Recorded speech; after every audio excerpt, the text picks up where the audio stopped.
तो का बघत नाही? हा, अशी तुलनात्मक नजर समाज ठेवतो का ठेवत नाही? ठेवतो.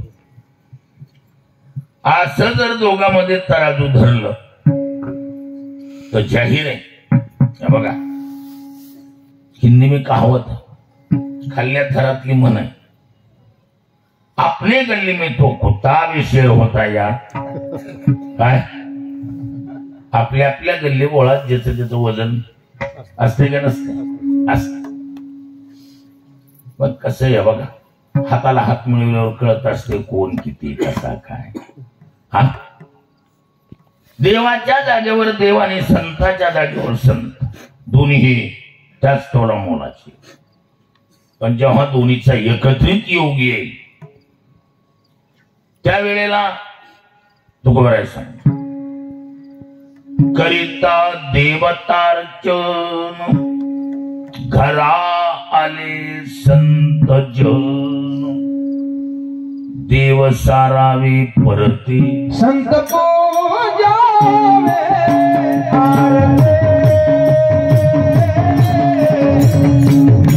संत पूजा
व्यक्ती देवपूजा करतो.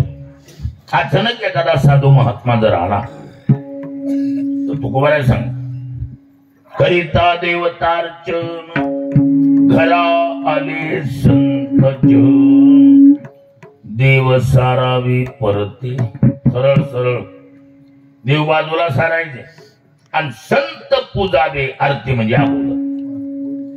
सरळ देव बाजूला सारायचे आणि अगोदर संतांची पूजा करायची. कसं आहे बघा, काही माणसं जन्मजातच समाजात दसकट छाप आहे. कसली छाप? दसकट छाप म्हणण्याचं कारण आहे, दसकटाची जात कापताना तिरकस कापलेली असते. इकडे कापी तितकं ती साध्या स्लीपरला दात देत नाही, त्याला नाळाचा जोडा वापरावा लागतो. कोणाला? दसकटाला.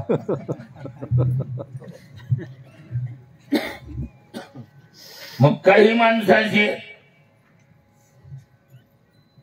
निरोप मिळालाय, हो कुणीतरी साधू महात्मे आले, अब्बासा म्हणावं त्यांना तिथं देवपूजा करायला. असा जर धटिंगरपणा केला आणि त्या साधूचा योग्य तो आदर नाही केला तर ती देवपूजा नाही, तो अधर्म. संदांजातिग्रम देव पूजा तो अधर्म.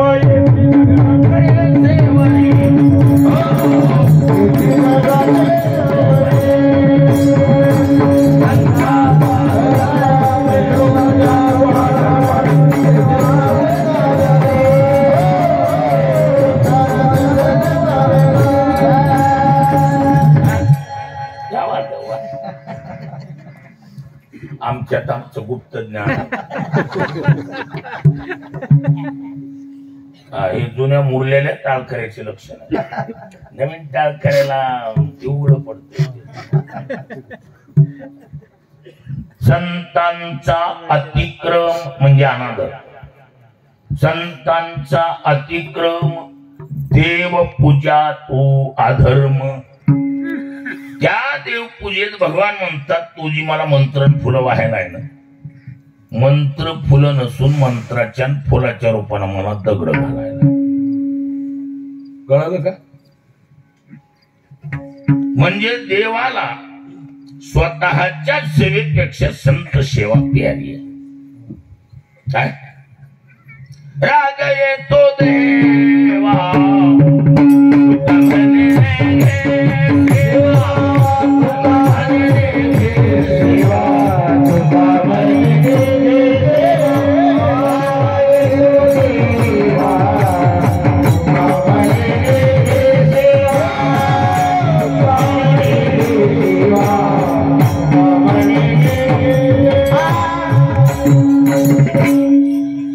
वेळे आपली. मला बी नाही भजन ऐकायचा ना. ती आता इतकी चांगली गायक वादक म्हणल्यावर मी भजनानंदीच माणूस आहे. भजनानंदी म्हणजे मला त्याच्यातलं येत नाही पण ऐकायचा ना. ती कसं आहे आता टाइम झाल्यामुळं थोडं कशात बी बचतच आहे. आपल्यात बी थोडं प्रमाणात चाली भरपूर पण चाली सिंगल चालेल का? परमिशन. धन्यवाद. वा आमच्यात आमचं परमिशन झालं म्हणजे पुढची अडचण. कसं आहे संतांचा अनादर करून केलेली देवपूजा राग येतो देवान तुका म्हणे निघे सेवा. ही सेवा घेत नाही मला ते. कसं आहे देवाला स्वतःच्या सेवेपेक्षा संत सेवा त्याच्या आवडीची. कसं आहे क्या बात आहे. मग गवळ पाठांतर आहे. विढाला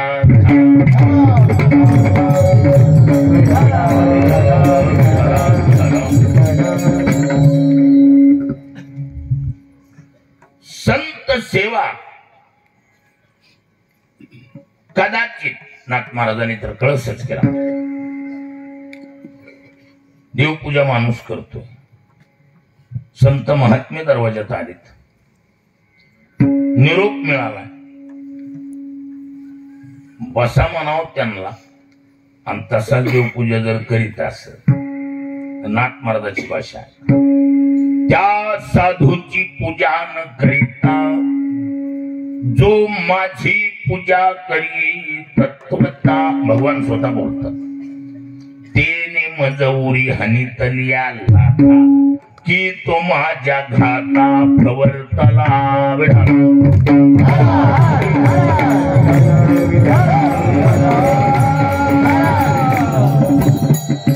अतिथी रूपात आलेल्या त्या साधू महात्म्याचा आदर न करता तशीच जर देवपूजा करीत असेल भगवान म्हणतात ती देवपूजा तर नाहीच, तो अधर्म आहे. आणि त्या साधूचा अनादर करणं म्हणजे तेने मजौरी हनितली लाथा. कशाच्या बरोबर कळलं की तू माझ्या घाता प्रवर्तला. म्हणजे देवाला हा नंबर 1 काय आवडतंय. अहो देवाला स्वतःच्या सेवेपेक्षा एक टाकण अधिक संत सेवेतली रुची आहे. भगवान स्वतः सांगतात तेही प्राणा परवते. प्राणाही पेक्षा केली. तेही प्राणा परवते आवडती मज निरुते जे भक्त चरित्राते प्रशंसिती. माझ्या भक्ताच्या चरित्राची बाबा असो की भाऊ असो अथवा एखादे महात्मे असो त्यांच्या चरित्राची प्रशंसा करत असतील तर ते मला प्राणाही पेक्षा काय. नाथ महाराजांनी एक सुंदर दृष्टांत दिला. एका जोडीला वयाच्या 70-75 पोरग झालं. कधी निसटता विजय म्हणायचा आपल्या भाषेत. काय वय निघून गेलेलं म्हातारपणी पोरग झालं. आणि पोरग बी महाराज कुरळे केस, गुबगुबीत गाल, सेटिंग कटिंग बाद बॉडी, फिनिशिंग बाद चेहरा, देखणं पोरग. म्हातारपणी झालेलं तितकं गोंडस पोरग. जानवराची भाषा.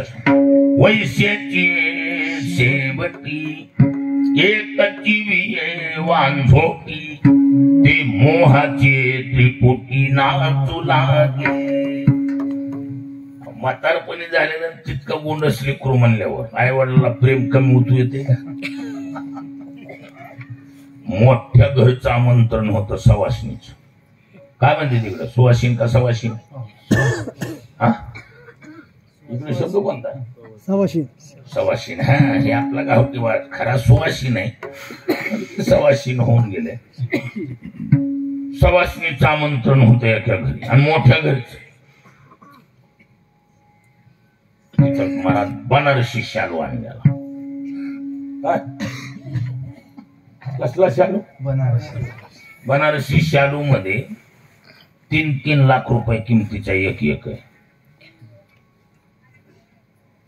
लयच बायको आवडत असली तर ती घेऊन यायचं. किती किंमत आहे? बनारसला साड्याची किंमत कुठवर गेली? 3 लाखाला एक मिळत. असला बहारीचा, त्या काळात त्याला पाटोळा म्हणतो.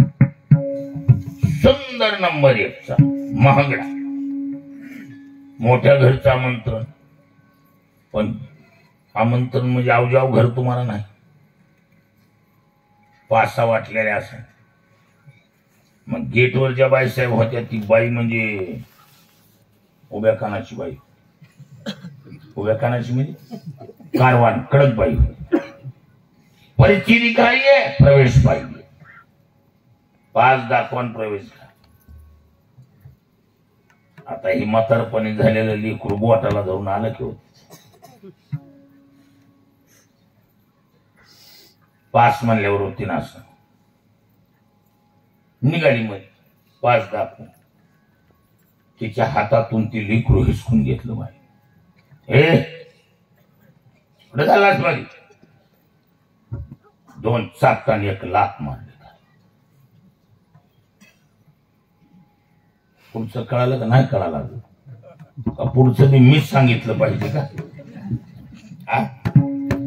आता त्या बाईला किती भारीचं लुगडं निसविलं तरी बाई गबसती. नाथ मला सांगतात, बाळक एक लता त्याची उरी हनी तरिया लाथा. काय मग पाटोळा ही नेसविता शोभली माता समजेना.